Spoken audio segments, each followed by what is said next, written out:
السلام عليك سيدي يا حبيب الله হুজুর কইতে আছেন না আচ্ছা ঠিক আছে দুজন দুজন বসে নেই আমি মাইক বলছি মাত্র الصلاة والسلام عليك سيدي يا شافع المذنبين الصلاة والسلام عليك يا رحمة للعالمين اللهم صل على محمد وعلى آل سيدنا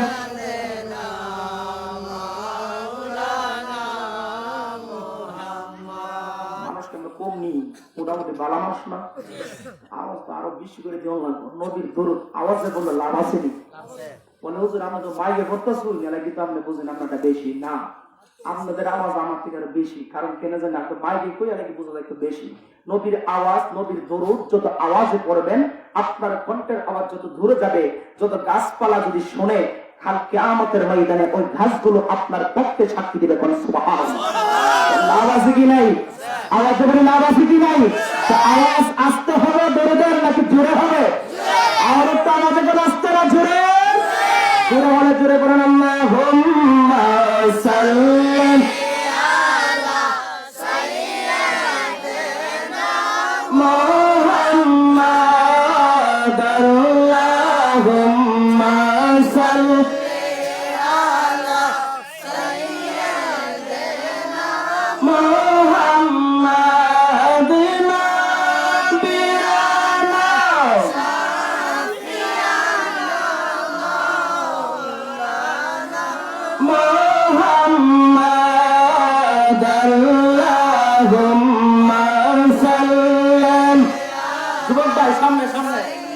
ভালোবাসার পরিবার আলোচনা করো মায়ের সামনে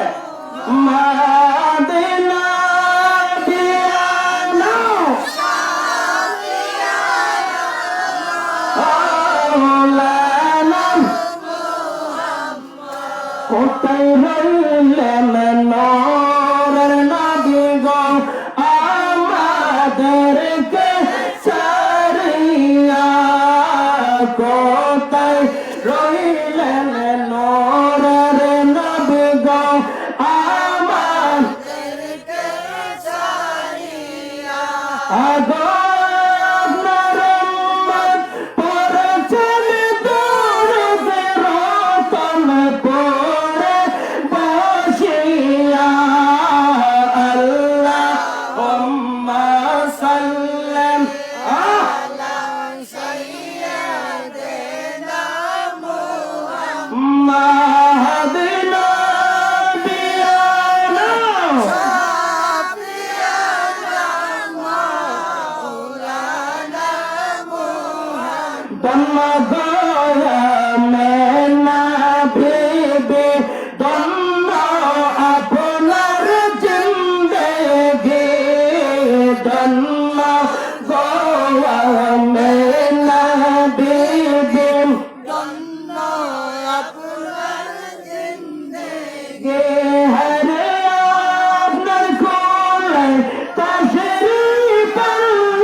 ওয়াসাল্লাম।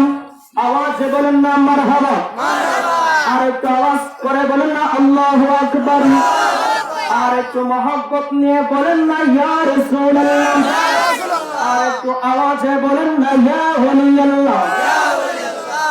এখন বলেন আমরা শরীরে একটু গরম আছে না? ভালো লাগছে কিনা? দরুদ পড়লে ভালো লাগে না? আল্লাহর জিকির করলে? যাই হোক, আমি জিকিরও করব না। আমি আপনাদের সম্মুখে উপস্থিত হয়েছি আপনাদের পরিচিত, আপনাদের সমাজের ইমাম। যাই হোক, মিজান এবং কিছু ছেলেদেরকে নিয়ে তারা এই মাহফিলটা করেছেন, তাতে আমরা কি খুশি না বেজা? আচ্ছা বলুন তো দেখি, আমার পূর্বে যিনি আলোচনা করেছেন আমার ভাই রিয়াদুল ইসলাম আজিজি সাহেব, এবং আমার পরে যিনি আসবেন আমার সুপরিচিত হাফেজ দুলাল ইসলাম বিন নুরি, অত্যন্ত জোরালো সুরালো কোনটা আলোচনা আপনাদের শোনাবেন। যাই হোক, এই জন্য আমি কথা বাড়াচ্ছি না। আজকে মাহফিলে যিনি সভাপতি, আমার ডান পাশে যিনি উপবিষ্ট জনাব মোহাম্মদ সাবুমিয়া সাহেব রতনপুর, এবং সহ সভাপতি সাহেব যিনি আমাদের মসজিদের বর্তমান সম্মানিত মুয়াজ্জিন সাহেব লাল মিয়া সাহেব। যাই হোক, আমি প্রত্যেকের নাম নেব না, সময় স্বল্পতা, আমি সরাসরি আলোচনার দিকে চলে যাব। আমি আপনাদের কাছে সর্বপ্রথম জিজ্ঞেস করতে চাই, আজকের যে ছোট ছোট যুবক ভাইয়েরা কবরবাসীদের স্মরণে মাহফিলের ব্যবস্থাটা করেছেন, বলুন তো তারা যে কবরবাসীদের স্মরণে মাহফিলটার ব্যবস্থা করেছেন, তারা কি আমাদের পূর্বপুরুষ কিনা? যারা খবর আছেন তারা কি আপনি আমার পূর্বপুরুষ কিনা? এইরকম ভাবে অন্ধকার খবরে একদিন আপনি আমি সেই কবরের প্যাসেঞ্জার যাত্রী হয়ে শুয়ে থাকতে হবে কি হবে না? নাকি আপনি যাইতেন না? কি করি আমরা, যেমন লাগতো না? গভীর মনোযোগ।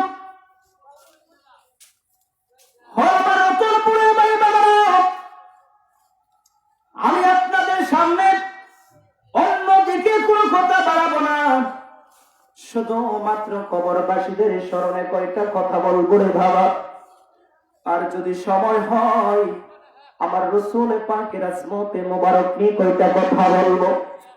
যদি আপনারা কথা না বলেন, নীরব স্তব্ধ ভাবে কিছু কথা শোনেন, আমি বলতে পারবো, বলার চেষ্টা করব। তার আগে আপনারা বলেন আপনারা শুনতে চান কি চান না? আমাদের এই কথাগুলো শোনার দরকার আছে কি না? আমার ভাই বাবা বন্ধু, গভীর মনোযোগ। খবর এমন একটা জায়গা, আমার ভাই রিয়াদুল ইসলাম আজিজি সাহেব বলেছেন, আপনার আমার দাদা গেল কোথায়? যেই ছেলেগুলোর, যেই বাবাগুলোর আজকে বাবা দুনিয়াতে নাই, মা জননী দুনিয়ার জমিনে নাই, একটা বার ঘুমের ঘরে ঘুমাইয়া ঘুমাইয়া চিন্তা করো ও যুবক রে, যেই বাবা তোমাকে রৌদ্রের মধ্যে পরিশ্রম করে মানুষের বাড়ি, ও যুবক তুমি যখন ছোট ছিলা, তোমার বাবা মানুষের বাড়িতে সকালবেলা ঘুম থেকে ওঠে, সকালবেলা ঘুম থেকে ওঠে মানুষের বাড়িতে ক্ষুধাটা খাদে নিয়া, বাবারে ধান কাটার বাটটা খাদে নিয়া, কাশিটা হাতে নিয়া যখন মানুষের বাড়িতে যাইতো, আর বিবিকে বলতো আমার সন্তানটাকে একটু দেখে রাখো, ঠিক কিনা বলে? ও আমার বাবা, আজকে আমি তোমার আহমেদ রাজা হুজুর হয়েছি, আপনাদের সমাজের মধ্যে ইমামতি করি, আমি নিজেকে বড় গর্বিত মনে করি। কেন জানেন রে বাবা? আমার বাবাও কোনো বড় একজন জমিদার নয়। আমি ছোটবেলায় যখন দেখেছি আমার বাবাও কাজকর্ম করে আমাদেরকে লেখাপড়া করাইছে, ঠিক কিনা বলে? কথাগুলো তোমার অন্তরে ধারণ করে রাখো, কথাগুলো সাধারণ মনে হয়। যেই দিন তুমি বাবা হয়ে যাইবা, তুমি যেদিন বাবা হয়ে যেদিন শুইবা, যেদিন তুমি বাবা হয়ে তোমার কাঁধে যখন দায়িত্বটা নিবা, সেই দিন বুঝবা যুবক রে, একটা বাবা একটা মা অন্তরে সন্তানকে নিয়ে কত বড় আশা থাকে, ঠিক কিনা? বাবা যখন বাড়ি থেকে বের হয়, বিবিকে বলে, বিবি আমার সন্তানটাকে একটু দেখে রাখবা। আমার সন্তানটা মানুষের বাড়িতে যায়, রাস্তায় গেলে গাড়ির সাথে অ্যাক্সিডেন্ট করে, আমার সন্তানটা পানির মধ্যে পড়ে গিয়ে মারা যায়। বিবি সারাদিন সংসারের কাজ কর্ম গোছায়, মা সারাদিন সংসারের কাজ করে করে সন্তানকে পাহারা দেয়। সন্তান কোথায় গেল, খাবারের সময় হলে সন্তানকে খেয়ে দেয় না। ও বাবা খাও। সন্তান খাইতে চাই না, মা কোলে নিয়ে নিয়ে বিভিন্ন ধরনের কিচ্ছা কাহিনী বলে, আর সন্তানকে বলে সন্তান একটু খাও, না খাইলে তোমার অসুখ হয়ে যাবে, ঠিক না? সে বাবা কোথায় গেল, সে মা কোথায় গেল রে বাবা? আফসোস কোথায় আজকে মুরব্বী বাবাদের চোখে পানি কেন? ও যুবক, একদিন তুমি আমি একদিন এরকম বৃদ্ধ হয়ে যাব, যদি আল্লাহ হায়াত দেয়, ঠিক না বলে? মা এত কষ্ট করে সন্তানকে খাওয়াইলো, মা এত কষ্ট করে সন্তানকে লালন পালন করো, বাবা এত কষ্ট করে মানুষের বাড়িতে পরিশ্রম করে, ও যুবক ভাইরা পরিশ্রম করে তোমাকে খাওয়ায়। আমার বাবা দেখতাম সকাল বেলায় যখন কাজে যাইতো, আমার মাকে বলতো আমার সন্তানটাকে যে কাজ করাই বানার সময় হলে মাদ্রাসার দিকে ছেড়ে দিও। সুবহানাল্লাহ। প্রত্যেকের মার ভিতরে এমন আশা আছে, ঠিক কিনা? প্রত্যেকটা বাবার ভিতরে এমন আশা থাকে, স্বপ্ন থাকে। আমার বাবা বলতো আমার সন্তানকে মাদ্রাসার দিকে ছেড়ে দিও, আমার সন্তানটা যদি মাদ্রাসায় লেখাপড়া করে যদি আলেমের মতো আলেম হয়ে যায়, আমার বাবা, আমি বাবার কষ্টগুলো থাকবে না। আমি বাবার একটাই স্বপ্ন, আমি মারা গেলে আমার জানাজার নামাজটা করবে, ঠিক কিনা বলে? আফসোস, মাইকের ভাই কোথায়? খাবারে গেছে নাকি? রনি ভাই, আপনি মাইকের সামনে আসেন। ঘরের মনোযোগ। আজকে সে বাবা কোথায় গেল যার বাবা নাই? নিজের অন্তরের মধ্যে একটা বার প্রশ্ন করে দেখেন, যাদের বাবা আছে, যার বাবা নাই, বাবাওয়ালা ছেলেটা যখন বাবাকে বাবা বইলা ঈদের দিন যখন সালাম করে পাওয়ার মধ্যে ধরে ধরে, আর সেই মানুষটার বাবা নাই, ওই মানুষটা কি করে তার দিকে তাকাইয়া তাকাইয়া চোখের পানিগুলো ফেলে, ঠিক কিনা বলে? বাইরে মাইকটা ডিস্টার্ব করতেছে, কই একজন মানুষও নাই। দরুদ শরীফ বলেন, আল্লাহুম্মা সাল্লি আলা সাইয়্যিদিনা মাওলানা মুহাম্মাদ ওয়া আলা আলি সাইয়্যিদিনা মাওলানা আল্লাহুম্মা সাল্লি সাইয়্যিদিনা মাওলানা মুহাম্মাদ ওয়া আলা আলি সাইয়্যিদিনা।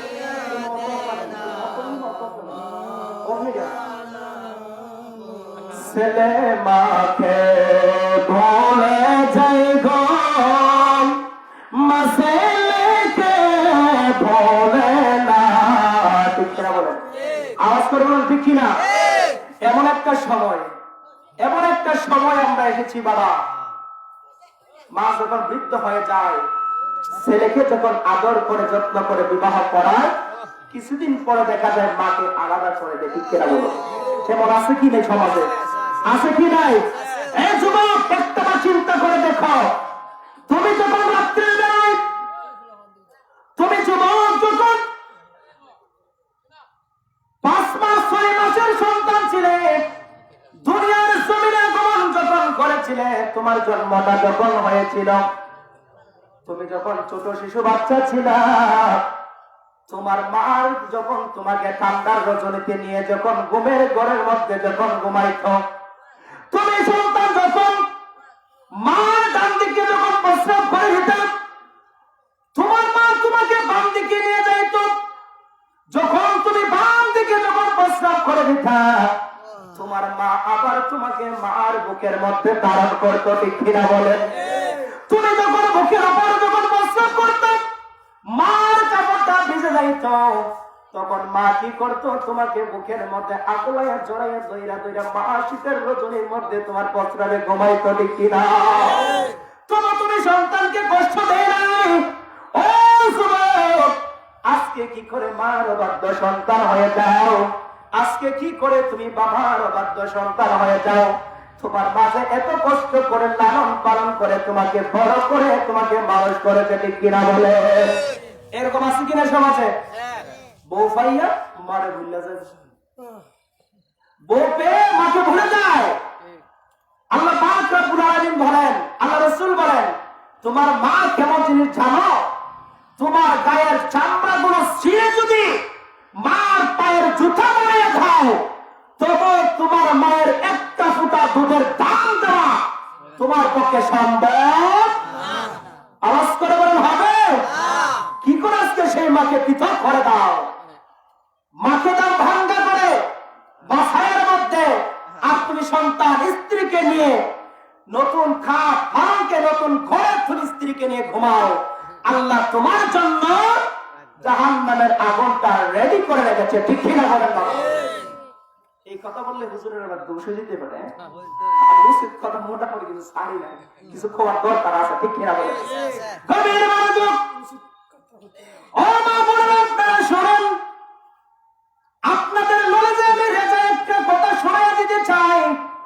আজকে সন্তান এরকম হওয়ার পেছনে আমি মারও কিছু দোষ আছে। ঠিক কিনা বলেন?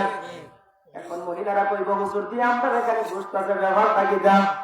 বাবা ভাইয়েরা, ও মা বোনেরা, আপনাদের কদমে হাত রেখে বলি, আপনারা আমার মা বোন, আপনাদেরকে আমি রেজা দোষী নাই। আপনারা শুনেন শুনেন শুনেন, আপনার সন্তানটা যখন ছোট থেকে যখন হালকা একটু বড় যখন হয়, 5 বছর যখন হয়, 4 বছর যখন হয়, 6 বছর যখন হয়, আপনার সন্তানটা কোন দিকে যায় আপনি মা একবার খোঁজ নিয়ে দেখেন না। সন্ধ্যা যখন হয়ে যায় আপনার সন্তানটা কোন দিকে যায় আপনি মা একবার তালাশ করেন না রে বাবা।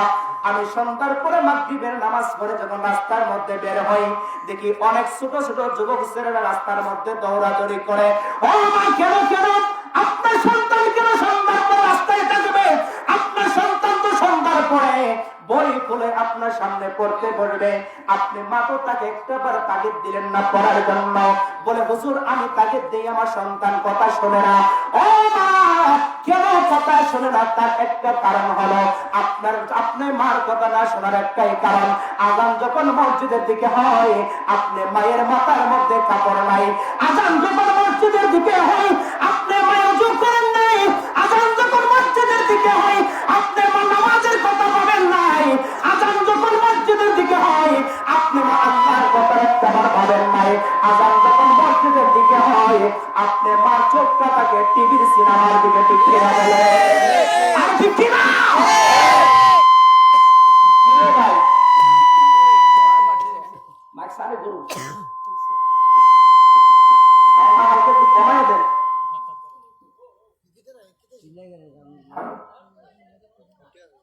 গভীর মনোযোগ।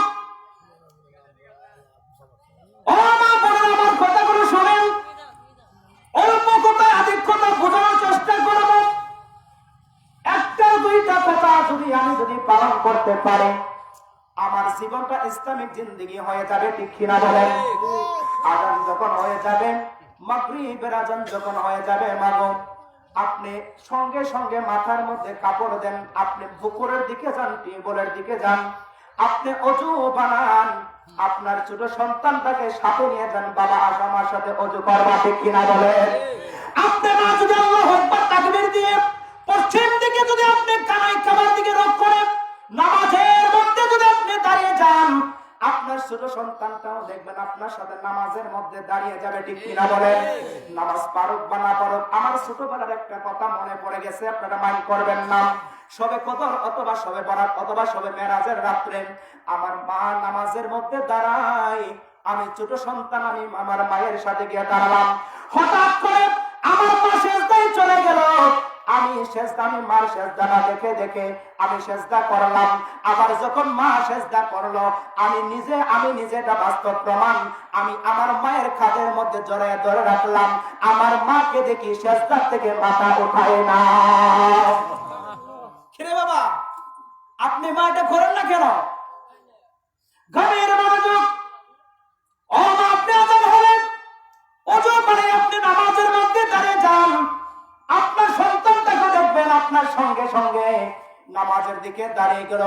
আপনার সন্তানটা অন্য সন্তানরা কখনো ডাইকা কোনোদিন রাস্তায় নিতে পারবে না। ঠিক কিনা বলে? গভীর মনোযোগ।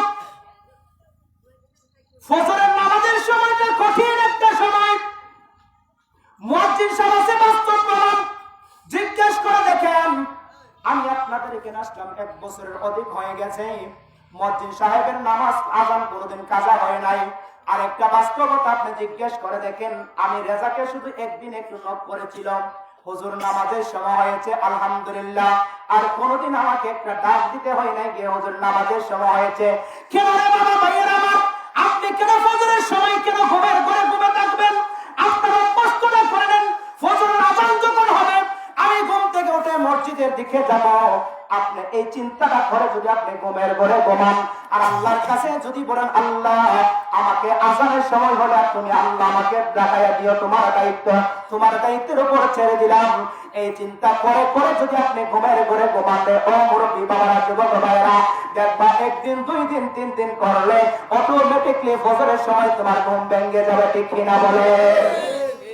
ও একটু মনোযোগ দিয়ে শুনেন, হাদিস শরীফের মধ্যে আমার রাসূল বলেন, নামাজের যখন সময় হয়ে যায় রাত্রের বেলায়, স্বামীর দায়িত্ব হলো সে ঘুম থেকে উঠবে, স্ত্রীকে হালকা করে ডাকি দিবে নামাজের জন্য। স্ত্রী যদি না জেগে উঠতে পারে, স্ত্রীর মুখের মধ্যে একটু পানি ছিটাইয়া দিবে, স্ত্রী যেন ঘুম থেকে উঠে যেন নামাজ আদায় করে।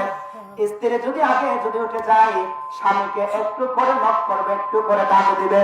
তবু যদি না উঠতে পারে, স্ত্রী স্বামীর চৌকের মধ্যে একটু পানি ছিটা দেবে চেহারার মধ্যে, স্বামী যেন ঘুম থেকে উঠে যেন নামাজটাকে আদায় করতে পারে। হে আমার ভাইয়েরা, আমার বন্ধুরা, গভীর মনোযোগ, আপনার মধ্যে আমলটা নাই, আমার মধ্যে আমলটা নাই। যখন আমাকে জিজ্ঞেস করে বাবারে আপনার সন্তান কেন আপনার কথা শুনে না, তখন আমি বলে দিই সন্তানের উপরে দোষটা চাপায়া দেই, আমি তো আমার সন্তানকে আমি আল্লাহর আইন মোতাবেক গড়ে তুলতে পারি না, ঠিক কিনা বলে? কষ্ট হচ্ছে মনে হয়? কষ্ট হচ্ছে?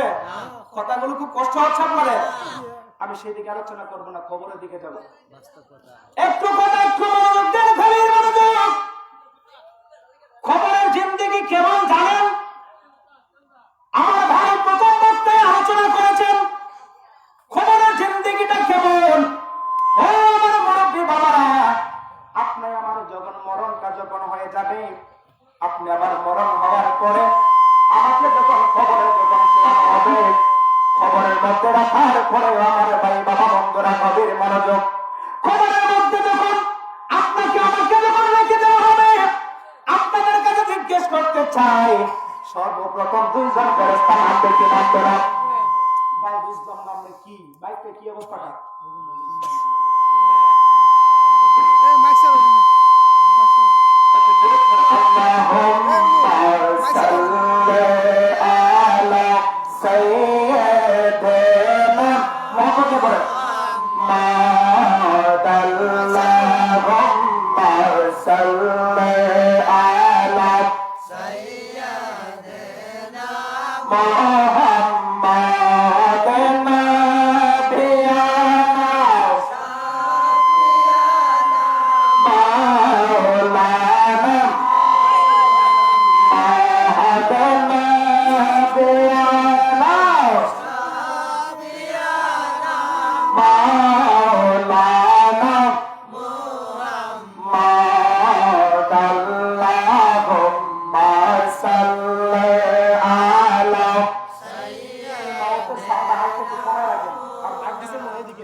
আপনি আমার যখন মরণ হয়ে যাবে, প্রথম যখন কবরে রাখা হবে, আপনি আমার রূহটা এই দুনিয়া থেকে যখন আপনি আমার বিদায় যখন হয়ে যাবে, আপনার রূহটা আমার রূহটা আমার কাছ থেকে চলে যাবে। কবরের মধ্যে রাখার পরে যখন রূহটা আপনার আপনি আমার দেহের মধ্যে যখন দেওয়া হবে, ফেরেশতারা প্রশ্ন করে চলে যাবে, যদি আপনি জান্নাতি হন আপনার রূহটা আল্লাহ জান্নাতের মধ্যে নিয়ে যাবে, যদি আপনি জাহান্নামী হন আপনার রূহটা জাহান্নামের গাড়ার মধ্যে ফেলে দেওয়া হবে। হে আমার ভাই বাবা বন্ধুরা গভীর মনোযোগ, এইরকম ভাবে যখন একদিন, 2 দিন, 3 দিন যখন চলে যাবেন, রূহটা আল্লাহর কাছে প্রশ্ন করবে, তুমি আমাকে একটু সুযোগ করে দাও। আল্লাহ বলবে, কেন কেন? রূহটা ডাক দিয়ে বলবে, আল্লাহ গো, তার কারণ হলো এত সুন্দর স্বাদের একটা দেহ আমার ছিল, দুনিয়ার জমিনে আমি কতই না কাজ করেছি এই দেহটাকে নিয়ে, আমি রূহটা একটু দেখে আসি আমার দেহটা কোন অবস্থার মধ্যে আছে। আল্লাহু আকবার। রূহটা আল্লাহর কাছে বলবে, আমি গিয়ে দেহটাকে একটু দেখে আসি আমার দেহের কি অবস্থা। 3 দিনের দিন আল্লাহ বলবে, ঠিক আছে যাও, তোমার দেহটাকে একটু গিয়ে একটু দেখে আসো। রূহটা সঙ্গে সঙ্গে দেহের কাছে আসবে, কবর আসবে, আয়েশা দেখবে 3 দিনের দিনও দেহটার মধ্যে আস্তে আস্তে নাক দিয়ে, চোখ দিয়ে, কান দিয়ে, মুখ দিয়ে পানি ঝরতেছে। আল্লাহু আকবার। অবস্থা আপনি আমার হবে না? আপনি আমার হবে না? কথাগুলো ভালো বলছি না। ইমাম গাজ্জালী রাহমাতুল্লাহি আলাইহি কবর কি পেহিলি রাত কিতাবের মধ্যে 152 এবং 53 এবং 54 পৃষ্ঠায় জোরালো ভাবে হাদিসগুলো আলোচনা করেছেন। তখন রূহ এসে দেখবে দেহ থেকে নাক দিয়ে পানি ঝরছে, চোখ দিয়ে পানি ঝরছে, কান দিয়ে পানি ঝরছে। তখন রূহটা ডাক দিয়ে বলবে, ওরে সাদের দেহ, দুনিয়ার জমিনে থাকতে তোমাকে নিয়ে আমি কত বড়াই করতাম, আজকে তোমার বড়াই গেল কই? আজকে তোমার এত সাদের দেহ গেল কই? তোমার দেহের এই অবস্থা কেন? দেহটা ডাক দিয়ে বলবে, আফসোস আফসোস আফসোস, আমার বড়াই সব কিছু শেষ হয়ে গেল, আজকে আমাকে নিস্তার করে দিয়েছে, আমি স্তব্ধ হয়ে গেলাম, আজকে আমার অবস্থা বড় করুণ অবস্থার মধ্যে হয়ে গেল। ও রূহ, তুমি কোথায় গেলা? রূহ ডাক দিয়ে বলবে, আজকে থেকে তো আর তোমার সাথে আমার কোনো সম্পর্ক নাই। এই কথা বলে রূহটা আবারও চলে যাবে আল্লাহর দরবারে, আবারও চলে যাবে। 5ম দিন যখন হবে, রূহটা আবার ডাক দিয়ে বলবে আল্লাহর কাছে, আল্লাহ গো, আজকে 5ম দিন আমাকে একটু সুযোগ দাও, আমার দেহটাকে আবার আজকে একটু দেখে আসি। 5ম দিনের মাথায় রূহটা আবার কবরের মধ্যে যখন আসবে, রে বাবা ভাইয়েরা একটু মনোযোগ দিয়ে শোনেন। ও মা বোনেরা, শুধু একটা পুরুষের জন্য নয়, মাথাটা আপনাদের জন্য হবে। ও যুবক ভাইয়েরা, শুধুমাত্র মুরব্বীদের জন্য নয়, এটা আমি যুবকের জন্য এইরকমটা হবে। শুধুমাত্র যুবকদের জন্য নয়, মুরব্বী বাবাদেরও এই অবস্থা হবে। ঠিক কিনা বলে? আওয়াজ করে বলো ঠিক কিনা? 5ম দিনের মাথায় রূহটা আবার আসবে কবরের মধ্যে। আয়েশা দেখবে দেহের যে চামড়াগুলো রয়েছে, আপনার চামড়ার মধ্যে একটু সিমটা কান্না দেখেন না কেমন লাগে? হালকা একটু হাঁটতে হাঁটতে হুসুট খাইয়া যদি একটু ব্যথা যদি পাই রাস্তার মধ্যে, পায়ের মধ্যে যদি একটু ব্যথা খাই, আমি অমায়িত করে চিৎকার মারি। ঠিক কিনা বলেন? যদি একটু বিশাল ব্যথা পাই, ডক্টরের কাছে যাইতে হয়, এটিএস করতে হয়, পাকে যদি একটু লোহা যদি ঢুকে, আমাকে না মুরগের ডিম খাওয়ায়, এটিএস করায়, সিলি লাগলে সেলাই করে, কিন্তু 1 দিন, 2 দিন, 3 দিন, 1 সপ্তাহ, 1 মাস পরে ভালো হয়ে যায়। কিন্তু বাবা ভাইয়ের আমার রূহটা 5ম দিনের মাথায় যখন খবর আসে, আয়েশা দেখে দেহটার এমন একটা অবস্থা হলো, গায়ের চামড়াগুলো পচে যাচ্ছে, গায়ের চামড়াগুলো ফেটে যাচ্ছে, মাথার উপরের যে খাবারটা রয়েছে এটা ফেটে যাচ্ছে। এইগুলো ফেটে ফেটে আপনার দেহের রক্তগুলো বের হয়ে আপনার কাপড়টা লাল হয়ে গেছে। আল্লাহু আকবার। কবে কি হবে না? 5ম দিন রূহটা আসবে, আমার রূহটা দেহটাকে দেখে আফসোস আফসোস করতে থাকবে, শুধুমাত্র হায় হতাশ করবে, কি করলাম দুনিয়ার জিন্দেগির মধ্যে? এই দেহ নিয়ে আমি কত বড়াই করেছি, আমি কত টাকা পরি করেছি, কত অহংকার করেছি, আজকে আমার দেহের বড়াই কোথায় গেল? আজকে আমার দেহের বড়াই কোথায় চলে গেল? একদম স্তব্ধ হয়ে যাবে, রূহটা আল্লাহর দরবারে চলে যাবে। এইরকম ভাবে যখন 7ম দিন যখন আসবে, 7ম দিনের মাথায় রূহটা আল্লাহর কাছে প্রশ্ন করবে, আল্লাহ গো, আমাকে আজকে আরেকটু সুযোগ দাও, আরেকটু সুযোগ দাও, আমি যাইয়া আমার সাথে দেহটাকে আজকে আবার একটু দেখে আসি। কোন সুবহানাল্লাহ। 7ম দিনের মাথায় ওই রূহটা আবার কবরের মধ্যে আসবে। আয়েশা দেখবে, বাবারে, দেহটার এমন একটা অবস্থা হয়েছে, চামড়াগুলো কষে কষে দেহ থেকে মাংস থেকে আলাদা হয়ে গেছে, আর মাংসের মধ্যে পছন্দ ধরেছে, মাথার মধ্যে পছন্দ ধরেছে, আপনার দেহের শিরায় শিরায় শিরায় আপনার পছন্দ ধরে গেছে, আর জায়গায় জায়গায় পছন্দের জায়গাগুলো মধ্যে দেখা যায় কিরা ভোগ আছে না, কিরা ভোগ কিল করে আপনার দেহের মাংসগুলো বক্ষণ করছে। সুবহানাল্লাহ। এরকম হবে কি হবে না? আওয়াজ বলেন না, হবে কি হবে না? আরাম লাগবে না? আরাম লাগবে না? তখন খুব আরাম লাগবে। আপনি আমার এই অবস্থায় আল্লাহর ওলিদের দেহ ফসেও না, মরেও না, গলেও না, তাদেরকে আল্লাহ জিন্দা রাখে। যদি আল্লাহর মুমিন বান্দা হওয়া যায়, ঠিক কি না? মুমিন বান্দা হওয়া দরকার আছে কি নাই? নাকি কিরা ভোগ দিয়ে খাওয়াবেন? কোনটা করবেন? মুমিন বান্দা হওয়া দরকার। মুমিন বান্দা হতে গেলে ফজর নামাজের দরকার আছে কি নাই? ফজরের সময় শীতের দিন লেপ দিয়া কম্বল দিয়া ঘুমাইলে বাবার জ্যাম লাগে। বাবারে বাবা, আরামের সুরে আজান দিলে হোনা হয়ে যায় না? কি কর খানের মধ্যে ডিজিটাল ইয়ারফোন লাগাইয়া ঘুমাই যুবক ভাইয়েরা। আমি একটু কি শুনতে হয় জন্য কইতেছি, খানের মধ্যে ডিজিটাল ইয়ারফোন লাগাইয়া ঘুমায়।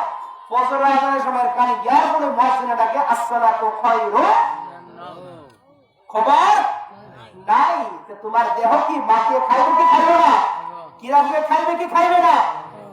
আফসোসের বিষয়, কোথায় আজকে জিন্দেগি, কোথায় তোমার চলে যাবে স্বাদের জীবন, কোথায় চলে যাবে তোমার স্বাদের জহর। আফসোস। মাইকটা ভাই বহুত ডিস্টার্ব করতেছে, এই মাইকটা ডিস্টার্ব করতেছে, বারবার ডিস্টার্ব হলে আলোচনা করা যায় না, কথা বলা যায় না। তোমার কেডা আনছে খালি না সামনে তুলা মারবে। আমার ভাইরা গভীর মনোযোগ, আমার কথাগুলো একটু শুনেন। মরণের সময় কেমন অবস্থা হবে শুনেন। মরণের পরে আপনি আমার অবস্থাটা এমন হয়ে যাবে, কিরা ফুকে আপনি আমার দেহটাকে বক্ষণ করতে থাকবে, বক্ষণ করতে থাকবে। আর কবরের মধ্যে এমন একটা অবস্থা হবে বাবারে, কবরের মধ্যে এমন একটা অবস্থা হবে, যদি আপনি আমি জাহান্নামী হয়ে যাই। একটু শুনেন, একটু শুনেন। দুনিয়ার মধ্যে একটা সাপ দেখলে একটু দৌড় দেন নাকি সাপের কাছে যান? কথা কই না। সাপ দেখলে দৌড় দেন নাকি কাছে যান? আওয়াজে বলেন, দৌড় দেন নাকি কাছে যান? ফানুক সাপ দেখলে উপায় নাই, গাছের আগে সাপ দেখলে গাছের নিচে তো যাইবেন নি, কথা কন্যা যাইবেন নি। এখন যদি একটা সাপ হয় হুজুর কেন চিনবেন না, ওটা দৌড় কোনা করে, ঠিক কিনা? আওয়াজ করে বলে ঠিক কিনা? যদি আপনি আমি জাহান্নামে হয়ে যাই, খবরের মধ্যে এমন সকল সাপ দেওয়া হবে, যে সাপগুলো এমন বিষাক্ত হবে, এমন বিষাক্ত হবে, যে সাপের বিষ যদি দুনিয়ার জমিনে একটু যদি চারা হতো, আল্লাহর রাসূলের হাদিস থেকে প্রমাণ পাওয়া যায়, ওই সাপের বিষে সারা বিশ্বের জমিনের সমস্ত কিছু বিষাক্ত হয়ে যেত। নাউযুবিল্লাহ। মজাদার সাপ, এটা কামড় দিলে কেমন লাগবো? এইরকম সাপ কবরে একটা নয়, দুইটা নয়, এইরকম সাপ আপনি আমার কবরে 70টা আনবে। কয়টা? আওয়াজ বলেন, কয়টা? 70টা সাপ দিবে। কোন কোন হাদিসের মধ্যে আসছে এইরকম 99টা সাপ আপনি আমার কবরের মধ্যে দেওয়া হবে বাবারে। একটা সাপে যখন সবল দিবেন, ওই সবল দিয়ে আপনি আমাকে 70 গজ মাটির নিচে ঢুকাইয়া দিবে। নাউযুবিল্লাহ। আপনার দূরে জাতা দেই আসার দিকে মাটির নিচে যাবে না, খাওয়াটা ভেঙে দেব। এটা ঠিক না? খারাপ লাগতেছে মনে আমার কথা। মাটির নিচে যাইবার আগে খাওয়াটা ভেঙে দেব না। আর সাথে এমন একটা সবল দিব, আপনি আমার 70টা গজ মাটির নিচে ঢুকাইয়া এইরকম ভাবে একটা সাপ সবল দিবে, ওই সাপটা চলে যাবে। আবার আরেকটা সাপ আসবে, 70 থেকে মতান্তরে 99টা সাপ আপনি আমার কোমরের মধ্যে চলে আসবে। একটা একটা করে আপনি আমাকে সবল দিতে থাকবে। এইরকম ভাবে দিনে রাতে আপনি আমাকে সবল দিবেন।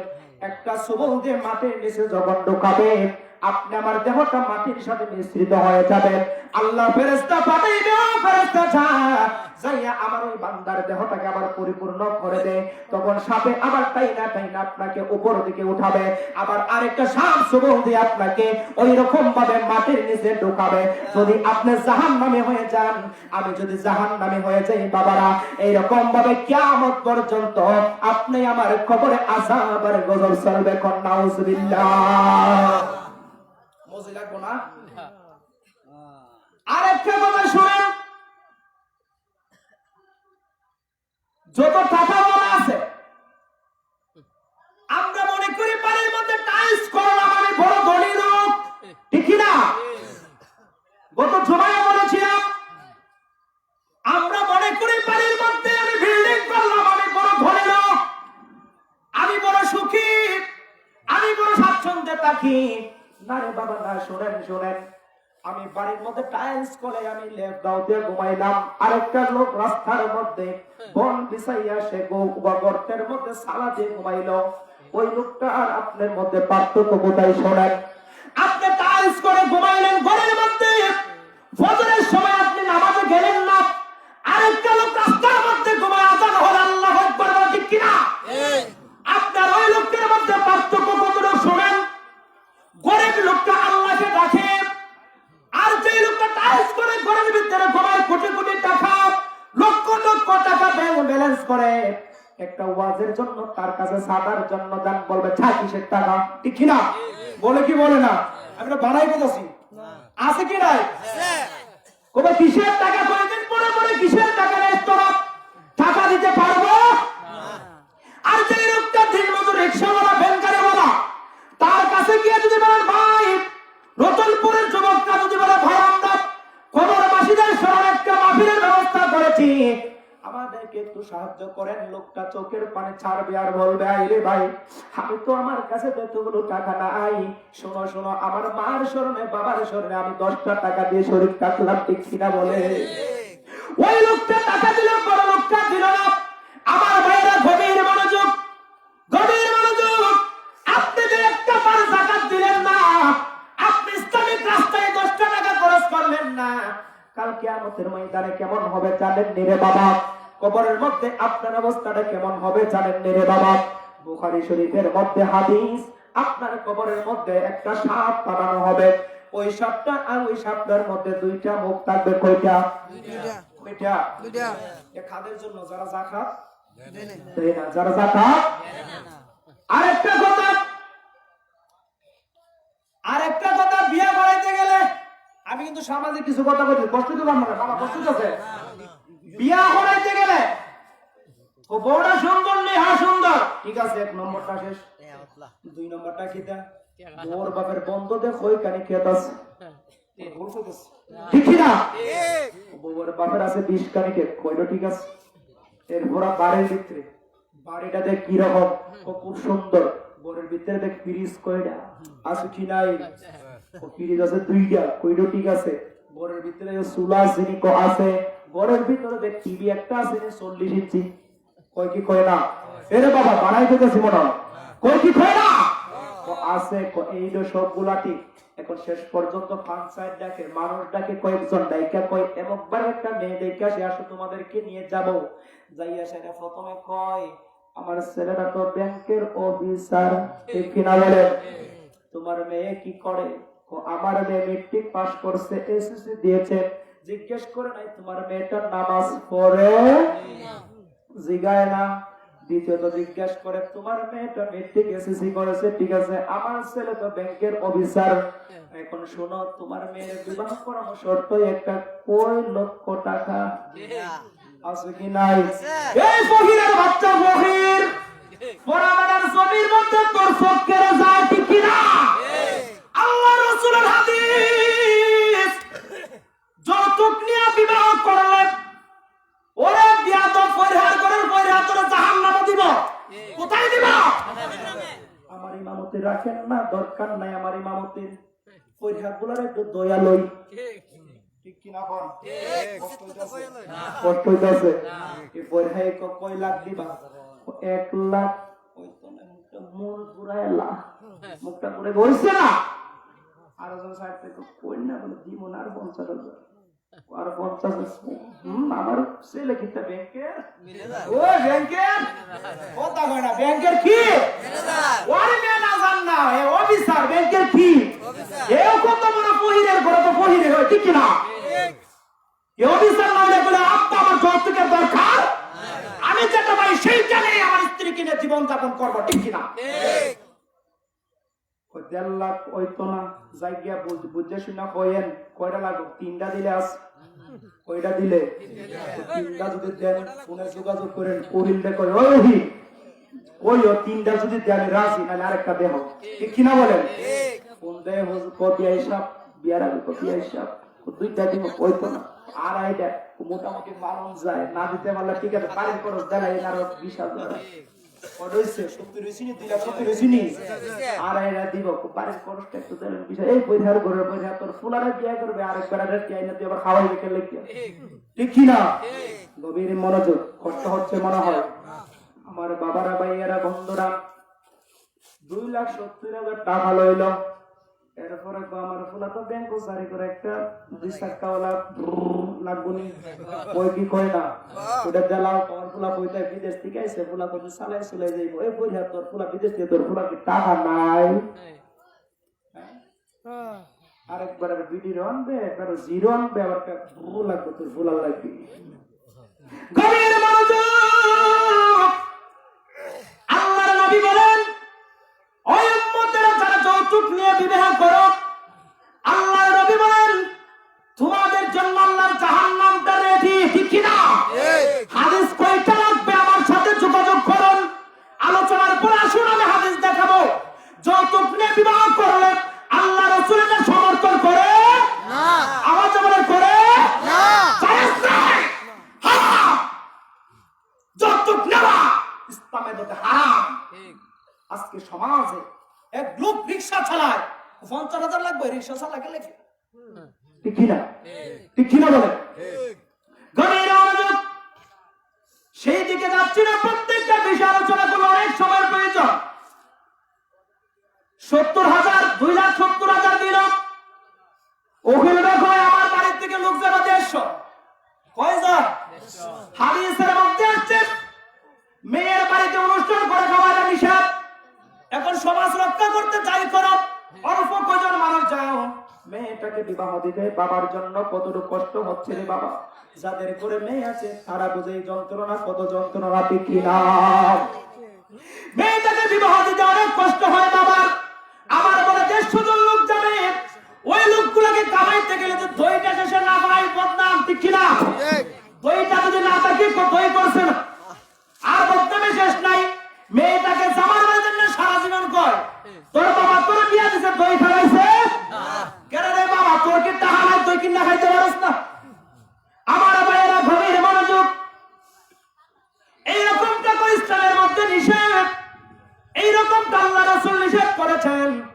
আমার ভাই বাবা বন্ধুরা আমি সেই দিকে যাচ্ছি না যারা যাকাত দেয় না কবরের মধ্যে যখন আপনি আমাকে যখন ডাকা হবে কবরের মধ্যে রাখার পরে আপনি আমার গলার মধ্যে একটা সাপ বেরি বানাইয়া দেওয়া হবে ওই সাপটার মুখ কয়টা থাকবে এটা আওয়াজ বলে কয়টা এটা আপনার শুনতে কষ্ট হচ্ছে ওই সাপের মুখ থাকবে দুইটা আপনাকে এমন ভাবে সুবল মারবে ওই সাপটা কি দিয়ে বানানো হবে জানেন রে বাবা সবটা যখন আপনি আমাকে যখন সুবল মারবে আল বলতে থাকবে ওরে আল্লাহর বান্দা দুনিয়াতে তোমাকে আল্লাহ ধন দিয়েছিল সম্পদ দিয়েছিল টাকা পয়সা দিয়েছিল তুমি ওই সম্পদগুলো ইসলামিক রাষ্ট্র ইসলামিক কাজে তুমি ব্যয় করো নাই তুমি যাকাত দাও নাই গরিবের হক তুমি দাও নাই আত্মীয়-স্বজনের হক তুমি আদায় করো নাই আর আজকে ওই তোমার যে সম্পদগুলো দুনিয়াতে তুমি রেখে আসছিলা আল্লাহ ওই সম্পদ থেকে আজকে আমাকে সাপ বানাইয়া পাঠাইছে তোমাকে তার পরিপূর্ণ শাস্তি দেওয়ার জন্য নাউজুবিল্লাহ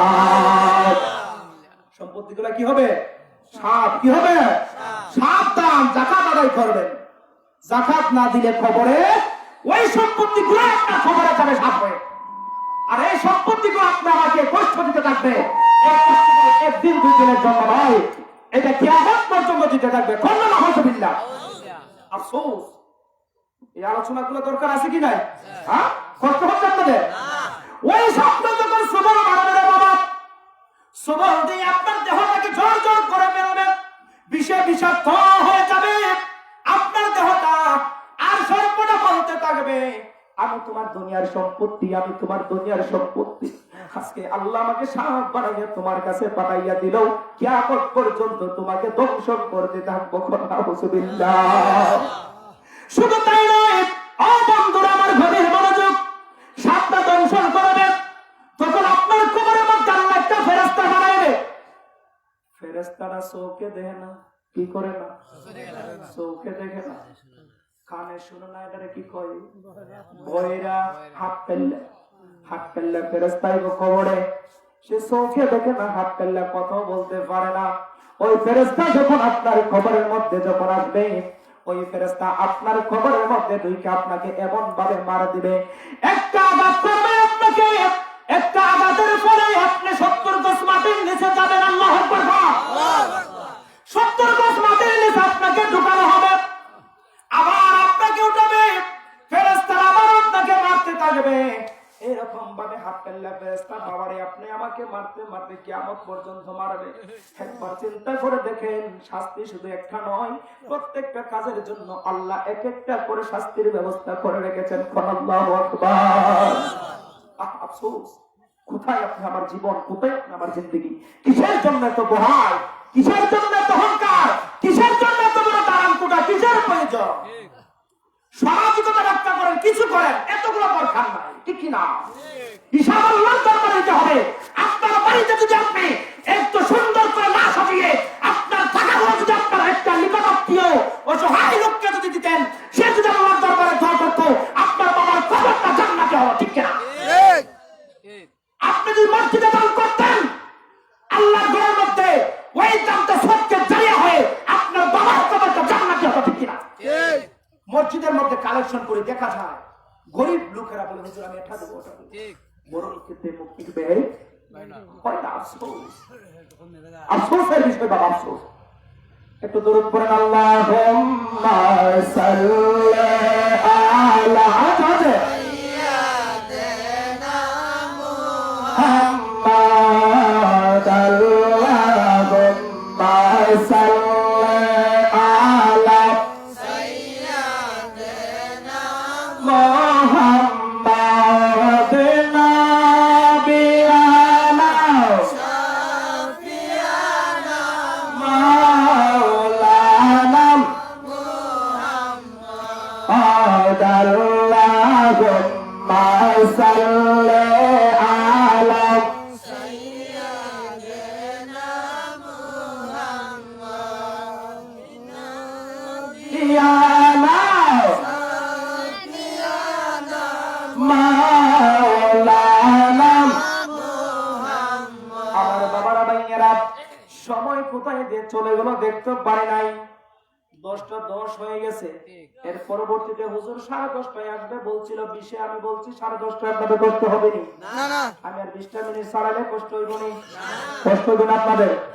মরণের কথা বললাম, যাকাতের কথা বললাম, ইবাদতের কথা বললাম, সন্তানকে কি করে পরিচালনা করবেন একটু বললাম, জুমার নামাজে বলতে বলতে বাবা অতিষ্ঠ হয়ে গেছি, আর কত বলবো। ও মা বোনেরা, শেষ পর্যন্ত আপনাদেরকে বলে দিয়ে যাই, আপনার সন্তানটাকে আপনি ইসলামী শিক্ষায় শিক্ষিত করেন। সকালবেলা মক্তবের মধ্যে আপনার ছোট বাচ্চাটাকে পাঠান না কেন, আপনি পাঠায় পাঠায় একটু কোরআনটা একটু শিক্ষা দেন। আপনার সন্তানটা যদি আপনার কবরের পাশে দাঁড়াইয়া দাঁড়াইয়া যদি একবার যদি আলহামদুলিল্লাহ শব্দটা বলে যদি দোয়া করে, আল্লাহর দরবারে যদি চোখের পানিটা যদি পায়, ও মা গো, হুজুরকে দিয়ে তো দোয়া করেন মার জন্য, বাবার জন্য, কিন্তু আপনার সন্তানটা যদি একবার আপনার জন্য আলহামদুলিল্লাহ বলে আমিন আমিন কইরা কইরা যদি চোখের পানিটা ফালাইয়া আল্লাহর দরবারে যদি খাড়ে আপনার কবরের পাশে দাঁড়াইয়া, আমার রাসূল বলেন, উম্মত রে, তোমার চোখের পানিটা নাকে লাগায় আসার আগে আল্লাহ তোমার মা বাবার কবরের আযাবটারে বন্ধ করে রাখেন। সুবহানাল্লাহ। দরকার আছে কি নাই? আওয়াজ বলেন, দরকার আছে কি নাই?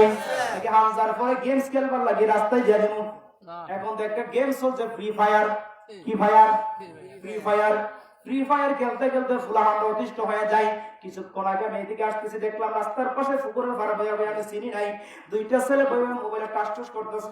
কিরে কেন মাহফিল হইতাছে নালে বাড়িতে ঘুমানালে খায়া ঘুমানালে ফোন আলে মাহফিলে যা বয়ে বয়ে মোবাইলে গুতাইতাছে ফুলার বয়সটা বেশি 10 থেকে 11 বছর বা 12 বছর হবে এইটার গার্জিয়ান কি সমাজ আছে কি নাই এখন এই ছেলেটা বড় হলে ফ্রি ফায়ার খেলবে মাকে বাদ দিবে নাকি সে মার অবাধ্য হয়ে যাবে অবাধ্য আওয়াজ করে বলেন না অবাধ্য অবাধ্য হবে কি হবে না হে গভীর মনোযোগ তোমার সন্তানটা রাত্রে হইতে হলো রাস্তার মধ্যে বসে মোবাইলের মধ্যে গেম খেলতেছে তুই মা হইয়া একবার জিগাইলা না ঘরে আসলে সন্তান রে তুমি কোথায় ছিলে তুমি একবার জিগাইলা না 10 বছরের সন্তানটাকে জিজ্ঞেস করলে মাকে জবাব দেয় মা তুমি এত কথা কেন বলো ঠিক কিনা বলেন আওয়াজ করে বলেন ঠিক কিনা ওই বয়সটা হওয়ার আগে মা তোমার সন্তানটাকে তুমি পরিচালনা করতে পারো নাই ওই বয়সটা হওয়ার আগে তুমি মা তোমার সন্তানটাকে গঠন করতে পারো নাই তোমার সন্তানটাকে গঠন করো নাই বলে তোমার সন্তানের বয়স যখন 15 যখন হয়ে যায় তোমার সন্তানটা তোমার কথা শুনবে না তোমার সন্তানের বয়সটা যখন 20 বছর হয়ে যায় তোমার সন্তান তোমার কথা শুনবে না তখন তোমাকে বুড়ি বলে ডাক দিবে ঠিক কিনা বলেন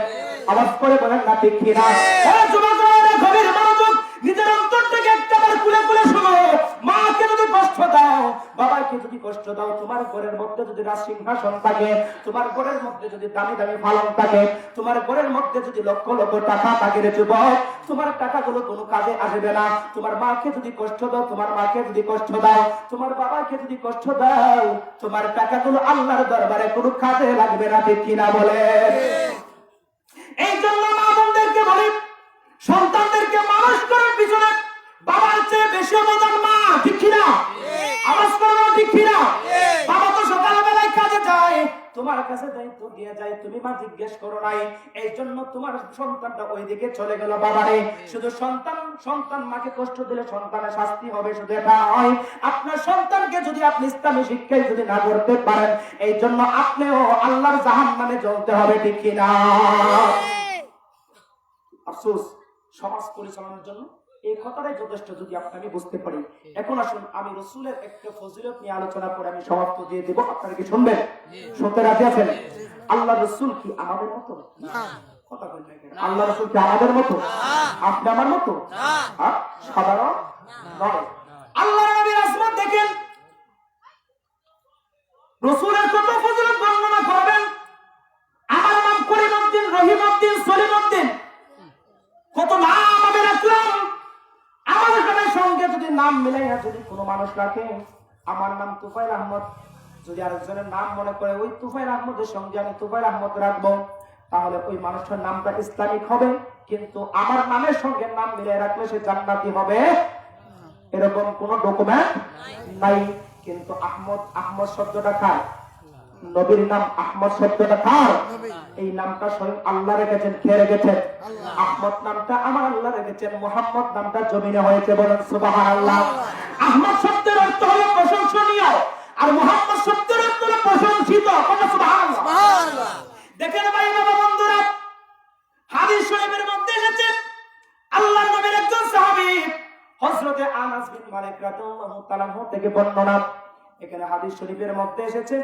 এই বুখারী শরীফের হাদিস বাবা ভাইয়েরা বন্ধুরা আমার বুখারী শরীফ থেকে হাদিসটা এখানের মধ্যে নকল করা হয়েছে হযরত আনাস বিন মালিক বলেন যদি দুনিয়ার জমিনে কোন মানুষের নামের সাথে আল্লাহ রাসূল বলেছেন আমার আল্লাহ বলে দিয়েছেন বন্ধুগণ যদি আপনার নাম আহমদ এবং মুহাম্মদ দুইটা নাম যদি আপনার কোন উম্মত দুনিয়ার জমিনে জন্মগ্রহণ করার পরে তার নামের সাথে আগে পিছে যদি আহমদ কিংবা মুহাম্মদ যদি থাকে আমি আল্লাহ কথা দিয়ে দিলাম আমি আল্লাহর জাতের কসম করে আমি শপথ করে নিলাম ইয়া রাসূলুল্লাহ ওই উম্মতটা যদি আপনার রাসূলের প্রেমিক হয়ে যায় আপনার উম্মতটা যদি আমি আল্লাহর গোলাম হয়ে যায় তাহলে আমি আল্লাহ কাল কিয়ামতের ময়দানে ওই উম্মতটারে বিনা হিসাবে জান্নাতি করে দেব সুবহানাল্লাহ কিসের কারণে কিসের কারণে নামের কারণে নবীর নামের সাথে নাম মিলে রাখলো জান্নাতে ঠিক কিনা আমি বানাই দিছি রাসূলের হাদিস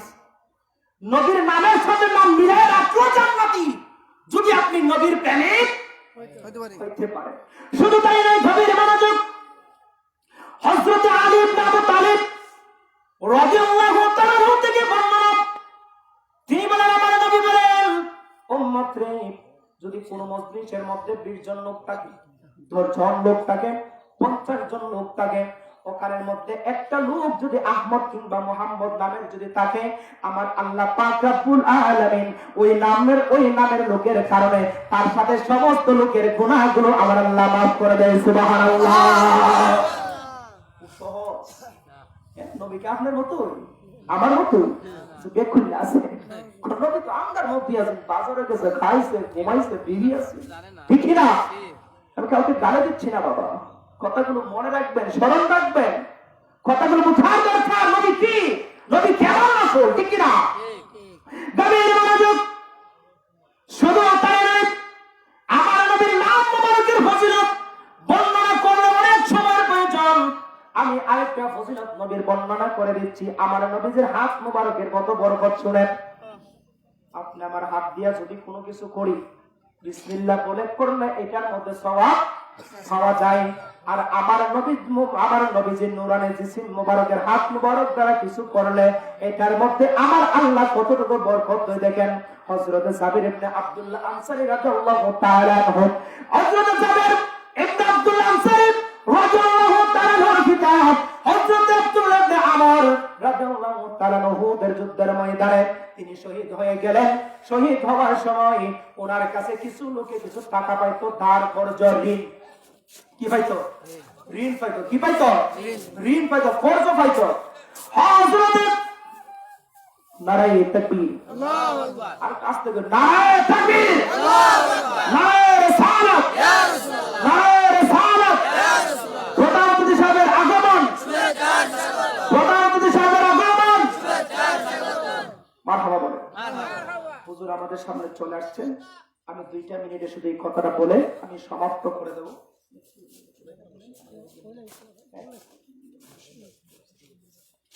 একটু দূরে পড়েন, আল্লাহুম্মা সাল্লি আলা সাইয়্যিদিনা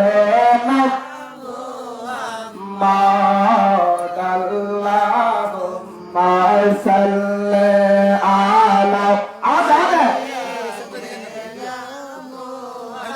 মাহাদিনা বিয়ানা শাফিয়ানা মাওলানা মুহাম্মদ। আলহামদুলিল্লাহ বলেন। আলহামদুলিল্লাহ।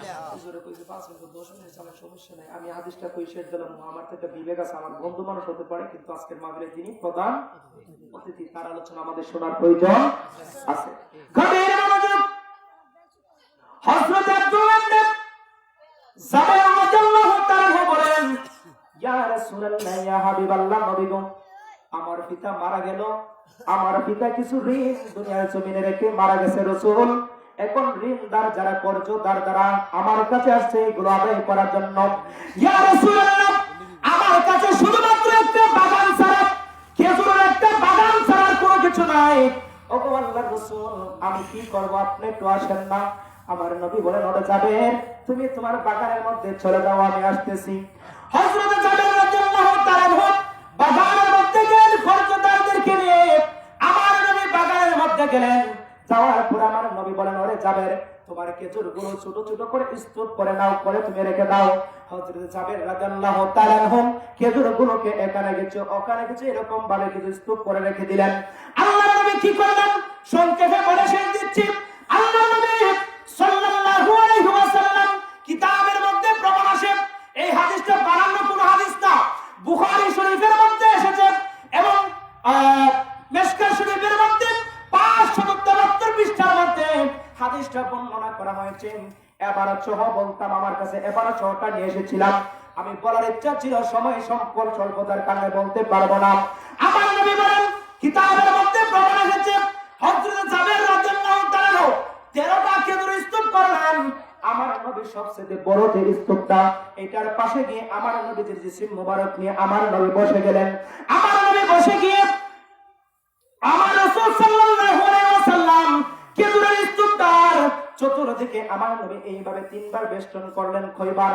3বার। আওয়াজে বলেন, কয়বার? 3বার। আমার নবী 3বার 3টা বেষ্টন দিলেন, গুরসি দিলেন, দিয়ে আমার নবী খেজুরের স্তূপের পাশে বসে গেলেন।